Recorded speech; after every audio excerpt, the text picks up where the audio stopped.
verse, the word Samadarshanath means that he no longer has any separate interest.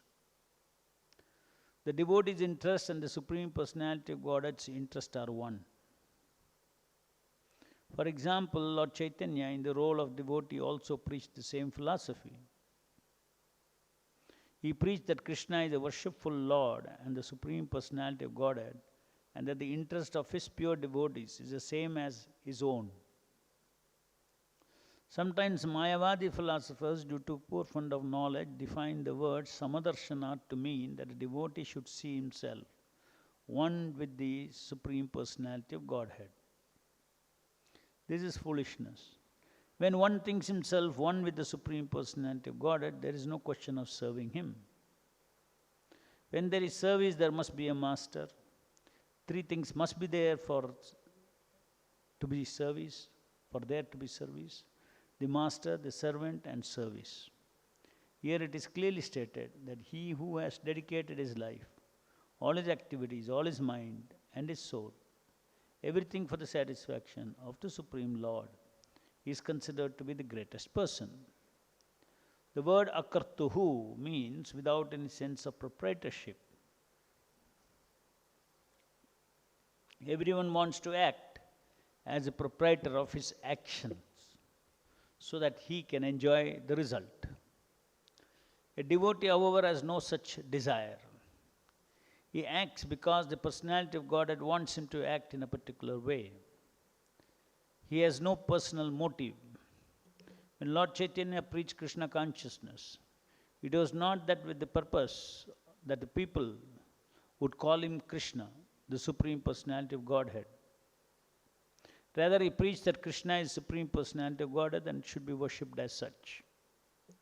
A devotee who is a most confidential servant of the Lord never does anything for his personal account, but does everything for the satisfaction of the Supreme Lord. It is clearly stated, therefore, Mayi Sanyasta Karmanaha. The devotee works, but he works for the Supreme. It is also stated, Mayarpitam Manaha, Mayarpitatma Manaha. He gives his mind unto me. These are the qualifications of a devotee who, according to this verse, is accepted as the highest of all human beings. So Lord Kapila has been enlightening us about different standards of spiritual advancement. One who knows the purpose of the Vedas is definitely a Brahmana, but one who better than him is one who follows those principles, and better than even that person is one who is liberated from material energy, and even better than a liberated person is the one who executes devotional service without any reward. And further he says, I don't find anybody greater than a person who has no interest outside of me and who therefore engages and dedicates all his activities and all his life, everything unto me without cessation. So the basic principles of pure devotional service is gradually being developed, communicated to Mother Devahuti. And in this particular verse, some of the basic principles of surrender of a living entity unto the Supreme Personality of Godhead is cited. No interest outside the interest of mine, and dedicates all his activities without a sense of proprietorship and incessantly without cessation. And there is no I cannot find a person who's greater than that. This is Kapila's opinion. So this is what Bhagavatam teaches, and this is what Lord Chaitanya Mahaprabhu teached. And our entire parampara is also teaching us how we can become pure devotees of the Lord. Pure devotee of the Lord means that he has no interest other than the interest of the Lord. He has become one with the Lord in the sense, one with the interest of the Lord. Here, particularly Samadarshanath means he sees that oneness of interest. There is no two intentions, two interests between the pure devotee of the Lord and the Lord. The pure devotee, of course, he cannot become a pure devotee unless he comes out of the basic ignorance that he is of this material world. When somebody thinks, I am of this material world, I am this material body and I am of this material world, then that is false ego, is not our real ego. Our real ego is, I am servant of Krishna. So when there is false ego, there is no question of pure devotional service.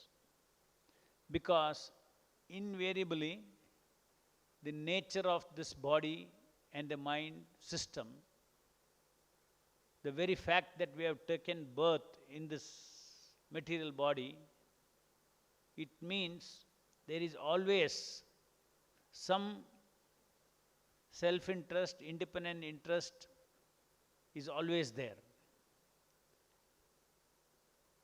So therefore, by identifying with the body, automatically there will be a separation of interest from the interest of the Lord. Of course, a neophyte, when he starts his devotion service, he doesn't know about himself anything more than that he is the body. And then he engages in devotion service. Then he becomes purified. When he becomes purified, his consciousness is elevated to understand that I am not this body. This body is something that I use, and I am of the nature of spirit, and of the nature of Krishna. So first there is an understanding of oneness of nature between God and us. Without understanding the oneness of divine nature of the self and God, there is no question of our interest becoming one with his interest. First, our nature has to become one. And then the interest, I am a part spirit and he is a supreme spirit. And my spirit, then my interest will be not separate from the interest of the supreme spirit. Because when it comes to the spiritual world, there is oneness of interest. When you come to the material world, there are multiple centers of interest. You are bothered about yourself, he's bothered about himself, he's bothered about himself, his power, his security, his food, his loving relationships. Everybody is a center of interest. Whereas in the absolute world of Advaya Jnana, there is no two centers. There is only one center, which is Krishna's pleasure, Krishna's satisfaction. And it's Krishna, the Supreme Lord, he has multiple centers of interest. He has interest, his interest is in every devotee. And all devotees have only one interest, the interest of the Lord. And this is the dynamics of desires and interest in the spiritual dimension. And how in this material world, it is not like that. It is all multiple centers of mutually conflicting interests and desires are there. Because there are mutually conflicting interests and desires, the Lord has implemented, or Lord has leashed out the law of karma, which is a manifestation of His equality and justice. Law of karma is a manifestation of His love. Somebody may say, how can that be manifestation of love? So many people are suffering in this material world. You cannot say law of karma is a manifestation of His love. But actually it is a manifestation of His love, equality and justice. Lord has all these qualities. Because there are conflicting interests, then He has to be equal. If He has to be equal, then again there is an issue there. Some deserve more, some don't deserve more. Then there has to be justice. So love of the Lord towards the living entities in this material world is manifested as His equality and justice, and that is law of karma.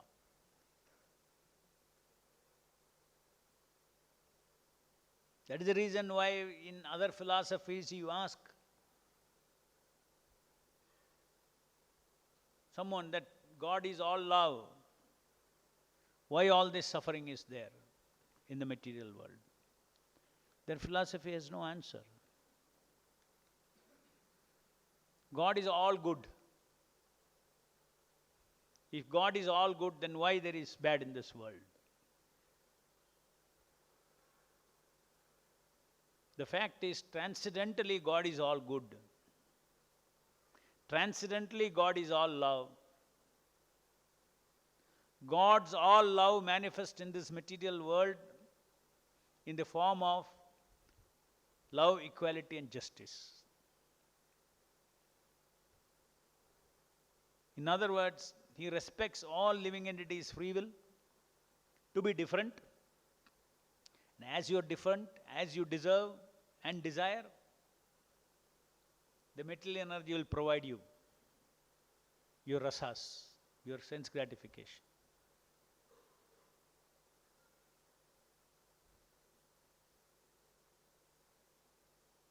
So that is the principle in which Lord's love is expanding everywhere, including into the material world.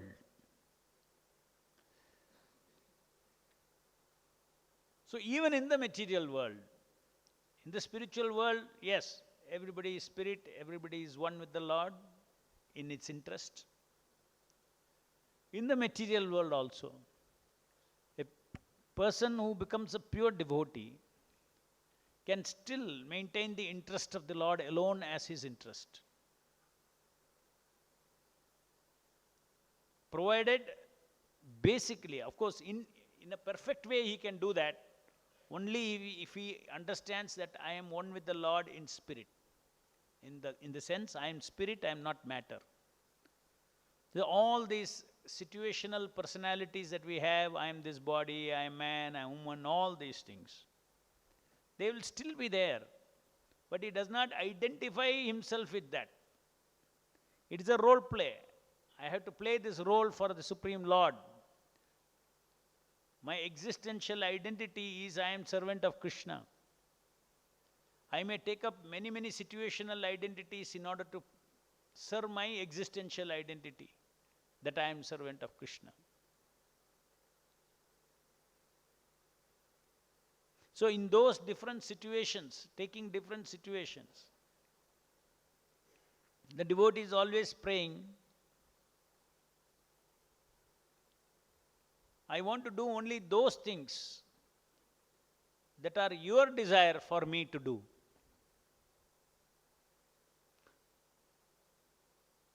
It's not that we are looking for Lord's desire, Lord's desire is unlimited, and unlimited varieties of desires are there. And not everything you can satisfy, or not every aspect of the Lord's desire a small jiva can satisfy. But the jiva understands that he has his desiring capacity. What is suitable for my desiring capacity in this life at this particular moment, and which is also your interest, please manifest your interest in that manner to me. So it is not that the devotee does not desire to serve the Lord in different ways, because his desire has to come from there. No. He desires, but his desiring will be one with the Lord's interests.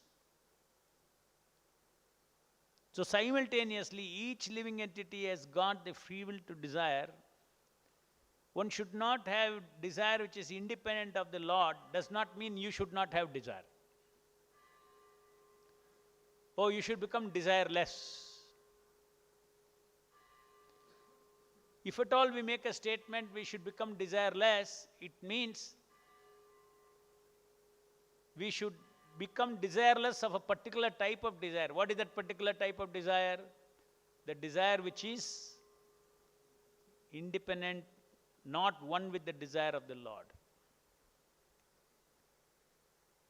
So there is freedom to desire.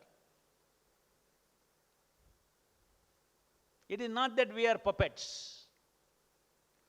We are living entities who are given free will, and that free will we can exercise to desire for the Lord. But we pray to the Lord, let me not have any desires which is not in your interest.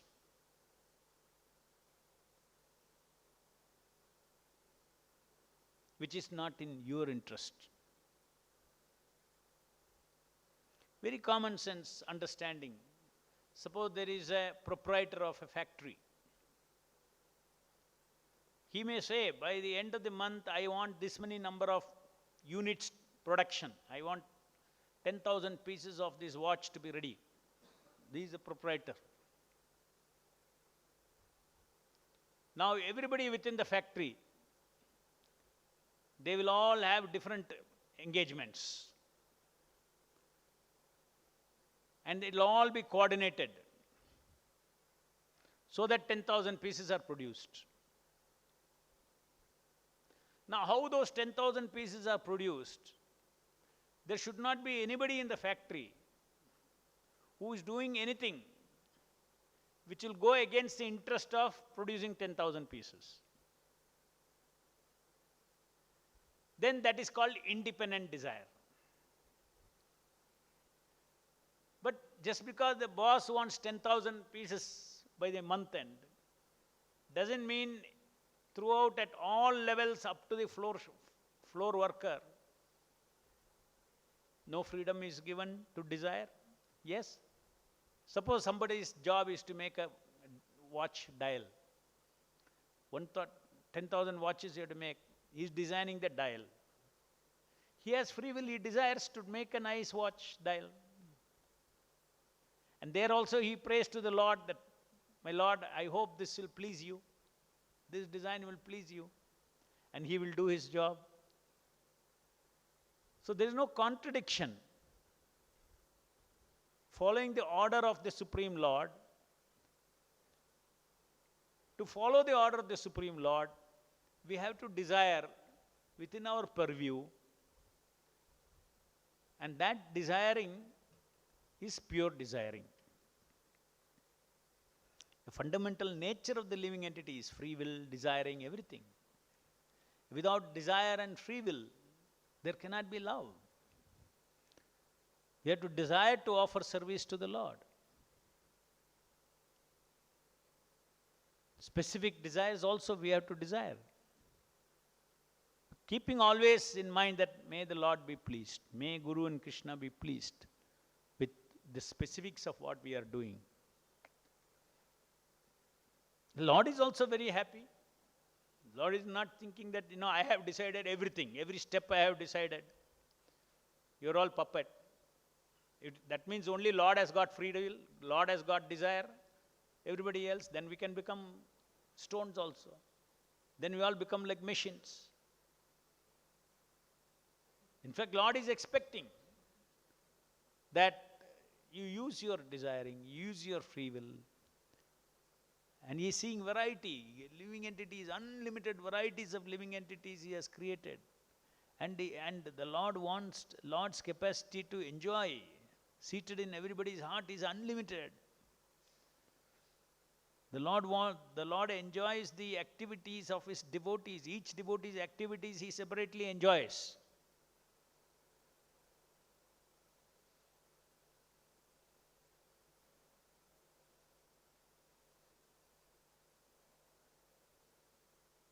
So this is the right understanding of which Prabhupada has taught us. The right understanding of having no interest other than the interest of the Lord.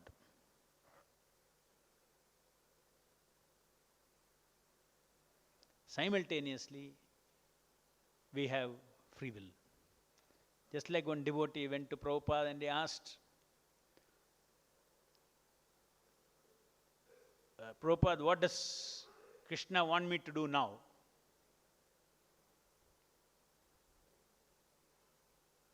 And Prabhupada said, Krishna is asking you back, what is it that you want to do now for me?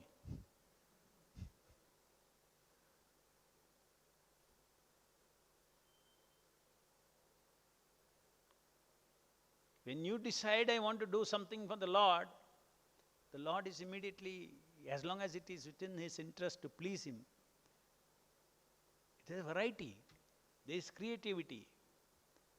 Each living entity is creative in his desire to serve the Lord. And the Lord enjoys that creativity. In order for you to express that creativity, He has given free will. Even in this material world, He has given free will. How to be creative in offering something beautiful to the Lord. Of course, the most beautiful thing is to create a consciousness of bhakti, create a consciousness of love, create a consciousness of akartuhu, as it is said here. Proprietor of is one without any sense of proprietorship of action. That I am the achiever.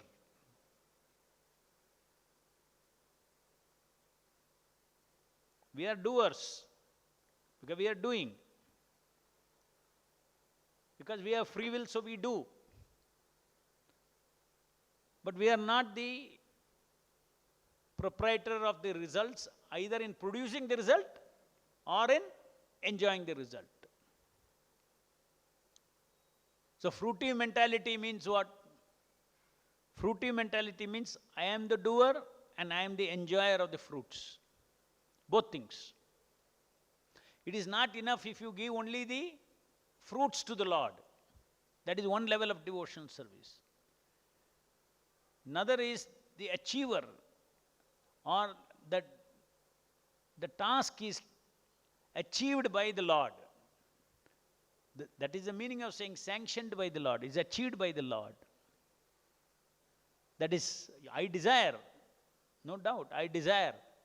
But each desire is sanctioned by the Lord. So He is the proprietor of the result, and therefore He is the enjoyer of the result. Everyone wants to act as the proprietor of his action so that he can enjoy the result. A devotee, however, has no such desire. He acts because the Supreme Personality of Godhead wants him to act in a particular way. He has no personal motive. When Lord Chaitanya preached Krishna consciousness, it was not with the purpose that people would call Him Krishna, Supreme Personality of Godhead, etc. Rather, He preached that Krishna is the Supreme Personality of Godhead, should be worshipped as such. A devotee who is the most confidential servitor of the Lord never does anything for his personal account, but does everything for the satisfaction of the Supreme. So today, everything that we can connect motivation to bodily concept of life. Basically, all our motives are connected to misidentification of self with this body. If we identify ourselves as servant of Krishna, then there is no question of any other motive coming in. Now, all these motives coming in because I think I am the body, because the moment you say I am the body, then the body is separated, body is independent.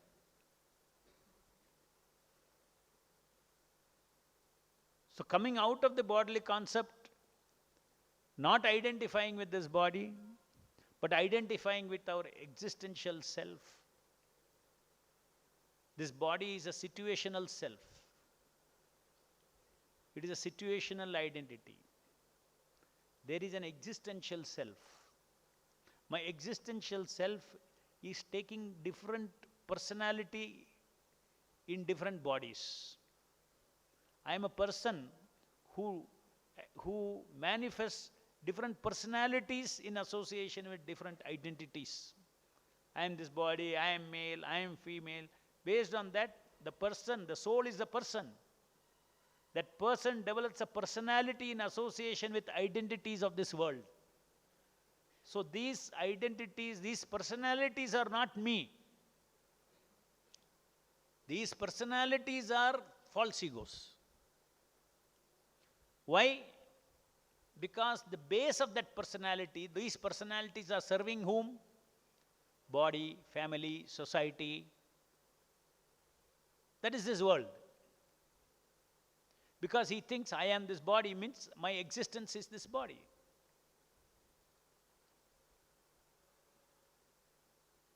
So that is called false ego. Real ego is what? This body itself is not an existence. This body itself is a situational personality. That is why when you die, then you are gone. Your whole personality is gone. Your soul is gone. Your existential personality is gone somewhere. Your situational personality is vanished. No address. Even you don't remember. Your existential self goes somewhere in another body. You don't remember all these personalities that you are here. So just see how transient these personalities are. So there should be a sense of detachment from this kind of situational personalities. But there is nothing wrong in these situational personalities, because provided they serve the real self. This is very important. We are not against this role play. We are not against, I am a man, I am a woman. These varieties, no problem. I am a man. I'll serve with all the qualities of a man. I will serve my Lord. But I am not a man. But I have taken a man's body. I will serve the Lord. So our situational personalities, they serve our real existential personality. So the mistake that we do in this material world, the root ignorance is who I am. That mistaken identity, that is my existential self, is mistaken to be this body. If we consider this body is also one circumstantial body, but behind it is a body which is acquired by the existential self. Existential self means it actually exists, it never dies. But situational self does not exist. It is a manifestation in relationship with different situations. To live in this material world, you have taken a material body. So it's a situational self. That means it is an identity. Identity is not existence. Identity is not sat. Sat means existence. It's a vastu, it's a reality. Soul is a real vastu. These identities come and go. So provided all our desires in different situations pass the test of pleasing Krishna, then our situational self, situational identification. I am a man, I am a woman, I am temple president, I am temple commander, I am preacher, I am this, I am that, all those things. They are all harmless. And in fact, you can really be empowered personality. Because you are not identifying with it, you are identifying with the existential self. I am a servant of Krishna, I am taken this particular role play. And you know it is temporary, it is functional. So that way Krishna consciousness, even in this material world, one can act as a pure devotee with no other interest other than the interest of the Lord. Basic condition being, this I am this body, this false existential self should be abandoned. Situational self need not be abandoned. If you abandon situational self, you cannot act in this material world. You need to take different positions. But those are just role plays. Any question?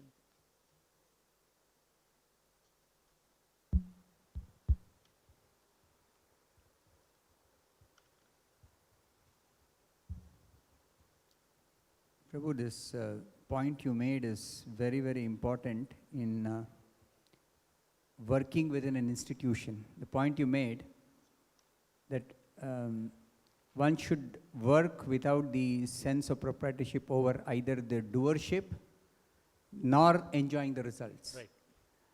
So what happens if doership, there is proprietorship, then it is against the institutional way of doing devotional service. Institutional harmony cannot be there if everybody has that sense of doership, even if they are ready to offer the results to Krishna. Right. That is only half sacrifice. Not even half. You cannot. What will happen invariably, if you have a sense of doership, at the end of it you will get frustrated if you don't enjoy. But as long as when ownership of doing is not there, doing is there, ownership of doing is there, but ownership of achieving. See, we are doers. We do devotion service. I am doing devotion service. I am using my free will to do devotion service. But the achievement, that means the actions accumulate into an activity, and activity accumulates into a result. So, that result, if you are constantly thinking that I am producing that result, you are invariably, you are one way or the other, you have to enjoy the result, otherwise you will get frustrated. So I am not the producer of the result. Krishna is the one who is he is the sanctioner of every desire. Desire, activity, result. So he is the one who is sanctioning. And through his agencies, not only he, his agencies, 5 factors of action, through all that, the result is achieved.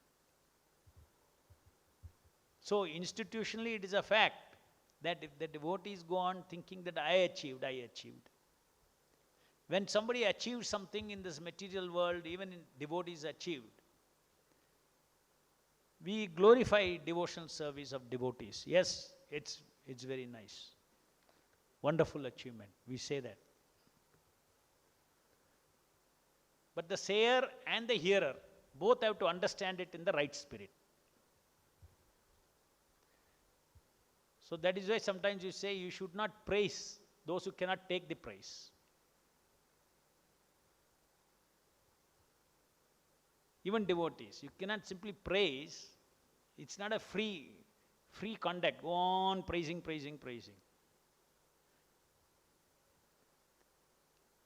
He should be able to take that praise, that it is Krishna's mercy upon me that I was allowed to act in his service. That is all. That praise is never for the result. In the material world, somebody congratulates you for success. Behind it is, great, you've done it. You have done it. But when Vaishnavas praise other devotees, it's not that great you have done it. Great, you are a recipient of mercy of Prabhupada. They made you do it. And devotee also feels, yes, I got blessed to act for the Lord. So in that spirit, doership, see, it's very fine. We are not impersonalist. We cannot go to the one extreme and say we do nothing. We are spiritual doers. If we are not spiritual doers, why we are preaching to people to do devotional service? That means there is a free will. So you need a fine understanding. That is why Guru is required. Srila Prabhupada's, under Prabhupada's shelter, we get correct understanding of what is a spiritual doership, what is not coming under spiritual doership. So therefore, there is a difference between I am not the doer and my cheshta, specific cheshta for actually doing something. Yes. So there's a There is difference a between the difference. two. There is a difference. Sometimes, many times, I mean, we confuse the two and then we think that Chesta is only one of the 5 factors. Daivam is there, main factor. So he knows that my chesta is only, I have to contribute chesta. My chesta is not producing result. And if you don't put chesta, then nothing will happen. God helps those who help themselves. So then somebody may say, I am not the doer, so why should I do anything? Krishna will do everything. See, these are all black and white thinking. You go, you hear some classes, you are not the doer. I am not the doer, Prabhu. Krishna will do everything. No? When you say you are not the doer, it means you are not the only doer. You have a role to play, you have a chesta, you give your chesta with ichcha, you give your chesta. And then the achiever is Krishna. Nobody can move anything in this material world, not a blade of grass can move without the super soul's sanction. Once he sanctions, his agencies come into action. He is the Supreme Lord. Anything he sanctions means the entire agency, material nature is in Mayadhyakshena prakrite sueta sacharacharam. As per laws of nature, it will go and execute and deliver the result to you.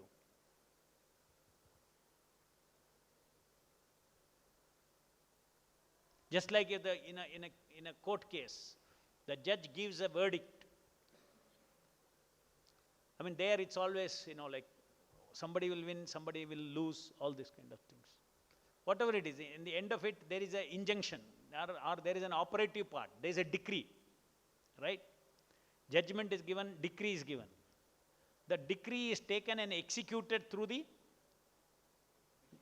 machinery of the government. So similarly, the super soul, he smells the ichcha of the devotee or a non-devotee, he sanctions.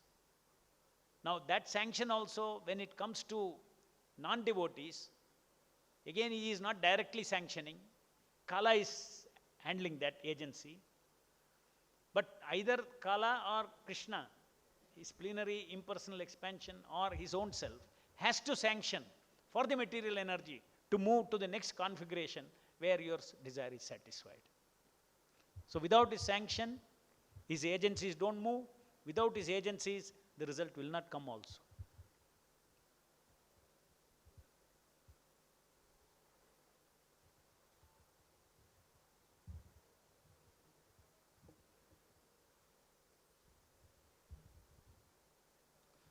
Hare Krishna Prabhu.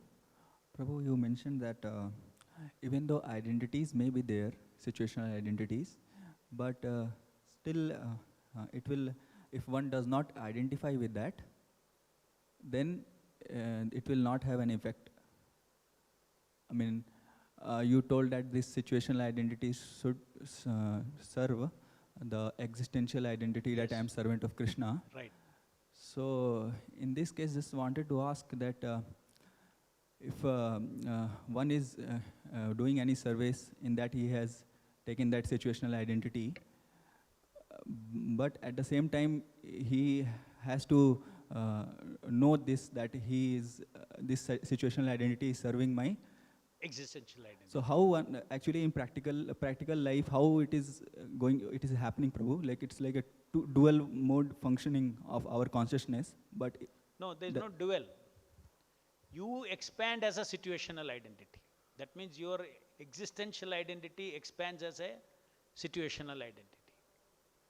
Either your true existential identity, that I am a servant of Krishna, extends as a situational identity, or your false existential identity, which is what? I am this body. My existence is this body. I am this body. That is why it's called false existential identity. My false existential identity or this self expands as father, husband, businessman, employee, this. So many roles I have got, right? These are all roles I am thinking, all the roles are serving me. And who is this me? Body. false. So it is, I only expand as father. I only expand as, when I meet my son, I expand as father personality.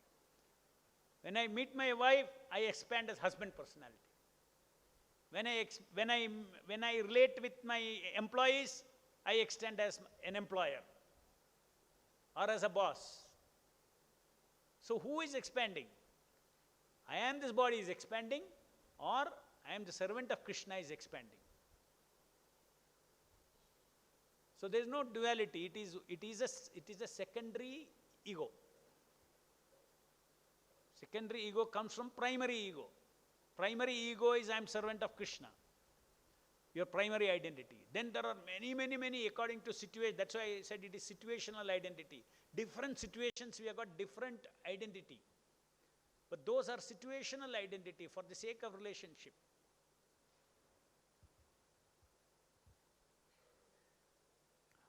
But Prabhu, just one more doubt here. This identity actually will be you engaging our full yantra, everything.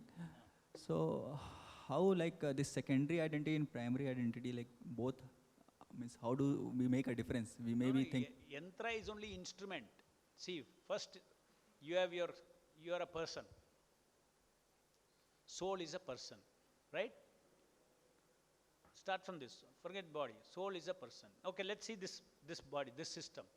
In this system, soul is a person, right?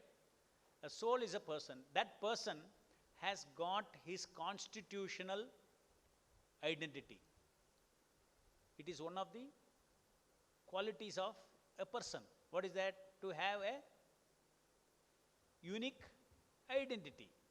So I am servant of Krishna is my soul's original identity.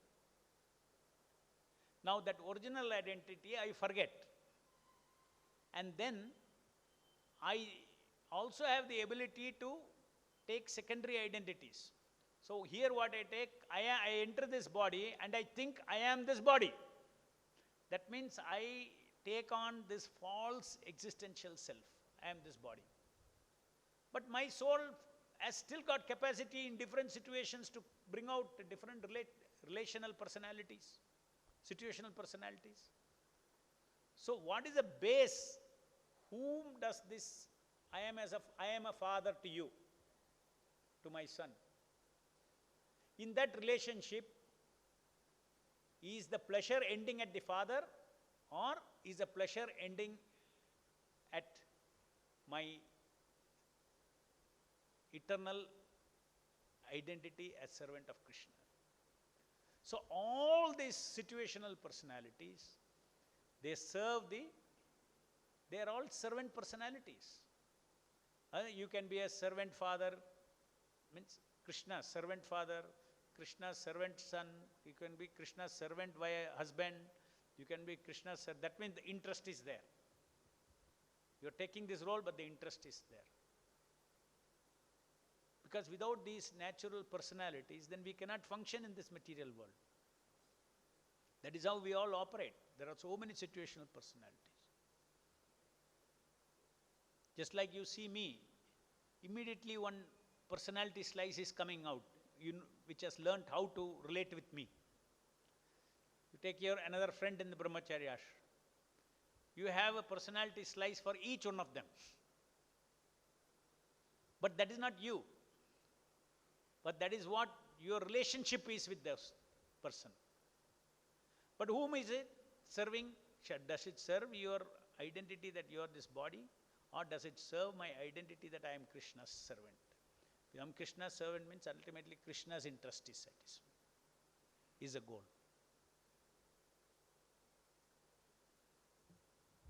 Yes. Hare Krishna Prabhu. Prabhu, we have heard from this lecture that we should have interest, we should have desires first, and the desire should be within the interest of the Lord. Now, since we don't know the interest of the Lord, we approach Guru to find out what is the interest of the Lord, so that we can serve the Lord appropriately. So this is what we hear in the class. Now, when we go home, when we go for ashram, there comes the authorities. Now I have developed some desire, which I heard from my Guru in the lectures, and I wanted to serve the Lord in that direction. But now here the authority says, no, you do something like this. So there difference is coming. Now I have to go in line with the interest of the authority, which is actually, in truth, it is interest of the Lord only. Then But in that It is situation, inclusive. no, you gave the answer yourself. yeah, correct. The answer is there, but it did not Then work. there is no question. It did Answer not. is It there. did not work. It did not work in many situations. Huh? It did not work in many situations Why it does not work? where devotees have left the ashram because of this particular thing. That means they never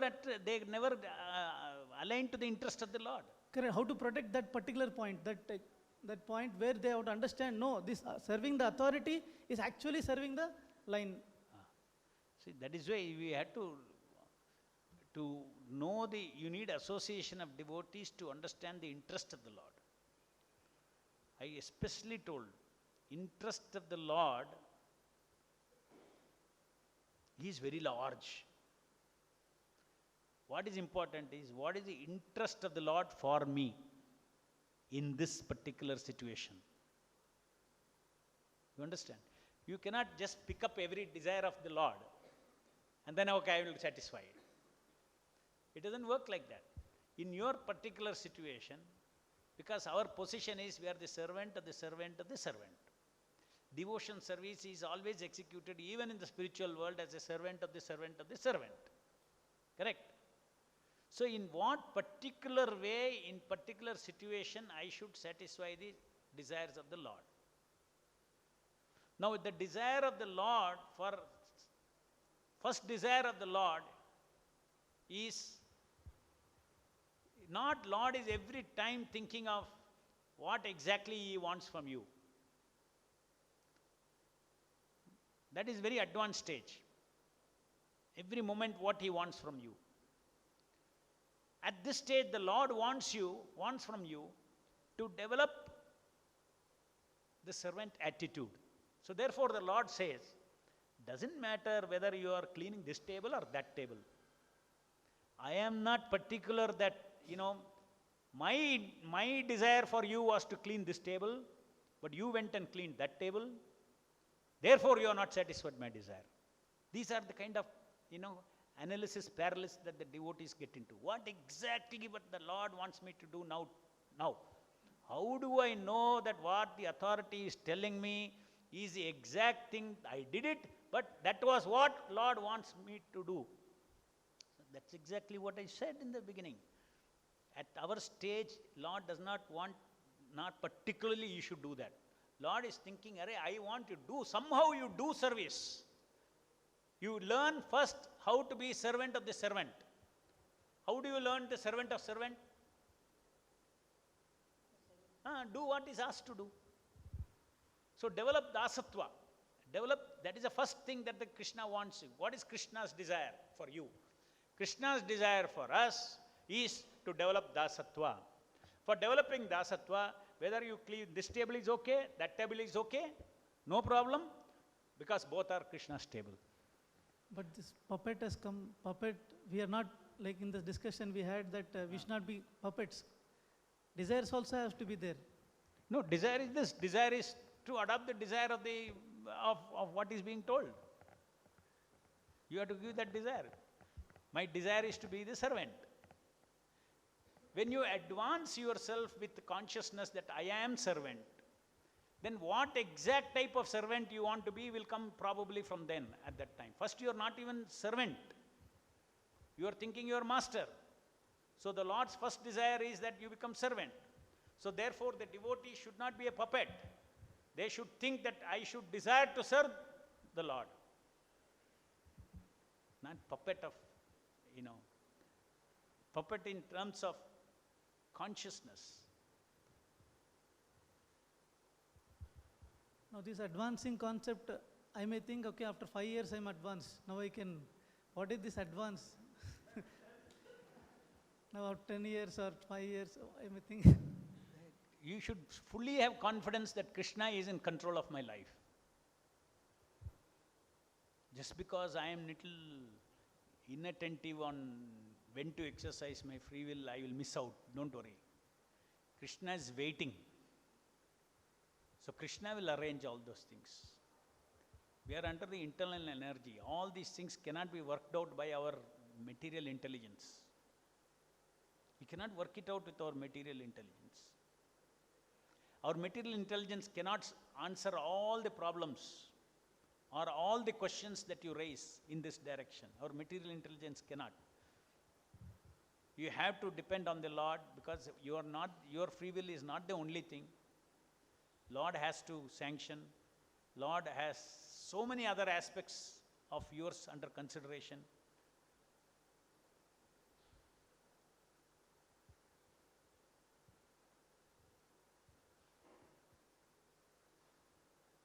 What you particularly desire, this particular thing I should achieve for Krishna, Krishna may not want it at that time.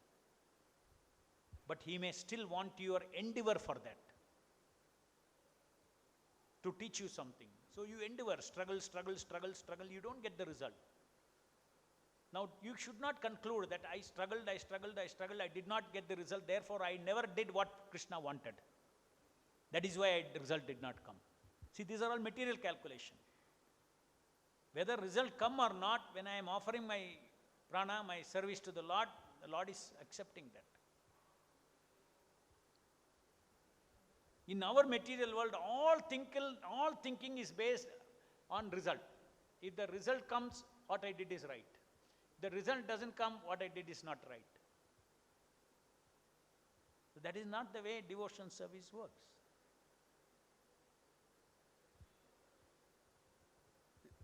Is that clear? Desire is there. If you are a puppet, then you have no desire to serve, to be the servant of the Lord.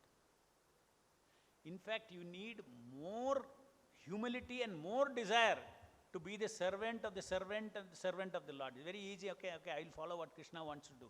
Your immediate authority says, do this. You need to have lot of servant desire to follow that. So much ego has to come down. Because everybody thinks I am direct servant of the Lord. And that is why Krishna says, Krishna is very smart. He put it in the philosophy itself. One who is the servant of the servant of the servant of my servant is my servant. Put you in a catch. You are saying you are my servant. Very happy, good. Then you become my servant. Actually, to become Krishna's servant is easy. To become servant of the servant of the servant is very tough. Very tough. There where ego does not allow. Prabhu, now to safeguard myself in devotional service, now can I think that, okay, I have desires. My desires will be fulfilled by Krishna through the system. Is that the better way to think? Then we'll always depend on the system, authority system. Authority system for what? No, I have a desire to do some particular service. So instead of directly going and executing that desire, I will depend on the authorities, that Krishna will sanction my desire. So, but he'll sanction through the authorities. So finally I have to follow the authorities. And that desire also will come and it will get satisfied. If you want to do that, no problem. Provided the authority accepts it. Okay. So I should... you should see. I You can should think, not manipulate the authority. The mercy, depend on their mercy Ah, and you, execute. you just put yourself and then see all this very mystically it operates. You should not think, "Arey, how I can satisfy Krishna, the Supreme Personality of Godhead, the perfect personality of Godhead, from the instruction of an imperfect my authority." This I cannot understand. This philosophy I cannot understand. You will not understand unless you have faith that devotion service is a mystical process. Through my imperfect authority, if I have Shraddha in the system, and I act as a dasa anudasa, if my attitude is there, perfect instruction and desire of Krishna and Prabhupada will come through that imperfect authority. Not necessarily due to the purity of the authority, but due to the purity of your faith. Your faith can pull the right direction and instruction from the system. Your faith. Faith is very powerful. And that the devotee, your immediate authority don't know all these things. Your faith is pulling out those kind of